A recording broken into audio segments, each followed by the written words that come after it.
Hello, my name is Michael Smith, and this is my submission for CWI 101. My professor's name is Kim Sheffer, and today I'm going to be talking about SMART goals. What is a goal? First off, we need to understand what a goal is before we dive into exactly what SMART goals are. The definition of a goal is the object of a person's ambition or effort, an aim or desired result. So it's very focused in on what someone really wants and their ambition, whereas a lot of people think of goals as a wish. But the difference is a wish means a desire or a hope for something to happen. See, the difference is with a goal, you have ambition and a target, whereas with a wish, you're just kind of hoping and wishing it would happen. What is SMART goals? Today we're going to focus in on exactly what SMART goals are and kind of run through exactly what that means and how I've applied them and how you can apply them. SMART goals stands for specific, measurable, achievable, relevant, and time-bound. We're going to dive into each one and really unpack what the information is on each one. First one up is be specific.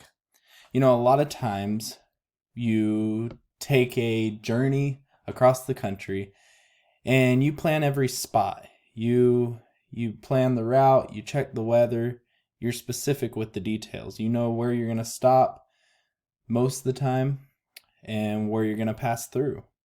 So I encourage you, plan a detailed route and know your destination. Some aspects of goal setting, people don't really know their end goal.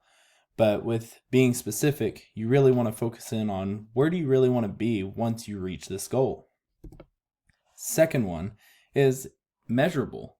Make sure your goal setting is measurable. Make sure that you are writing it down. Write down what you want to accomplish because you know how much progress you make unless you know where you start. You don't know how much you make until you know where you start.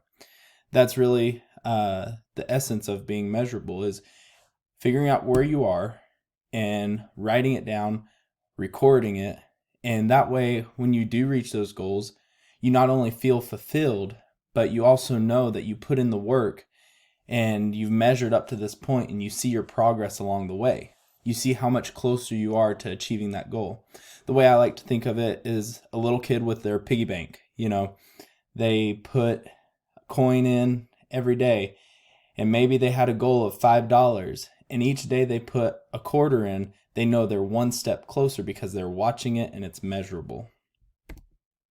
The next one is achievable. Make sure your goal is achievable. You must set goals that are attainable. If you want to set goals to run 26 miles and can barely run one, then maybe consider setting a goal that can be achieved sooner to then build to that goal. It's not to say to not build those goals that seem out there, but it's to say focus on the goals that you can achieve as well. Because if you just go straight to, I want to be a billionaire in a year, you're going to get burnt out quick unless you have some great luck or the right things fall into place. It would take a lot to get to that point in a year. So that's where you kind of make sure it's achievable. And we'll kind of get into that on the next one, which is it relevant? Setting goals that are relevant to your life and realistic to your circumstances is important. It's not to say, like I said before, it's not to say you can't set those goals, but just like it needs to be achievable, it also has to be relevant, right? Moving on, it has to be time-bound. Something that I struggle with is procrastinating. But one thing I know, if I have a deadline, I get it done by the deadline most of the time. The final key to this is making those deadlines for yourself. Nobody's going to go tell you to make these goals and have it done by this certain date. The only time that happens is when you are under somebody else, like a workplace or a school. But it takes making these goals and deadlines for yourself to achieve in your daily life. That concludes this presentation on SMART goals. I hope this helped you, and I hope this opened your eyes to ways you can apply SMART goals in your life. Thank you so much.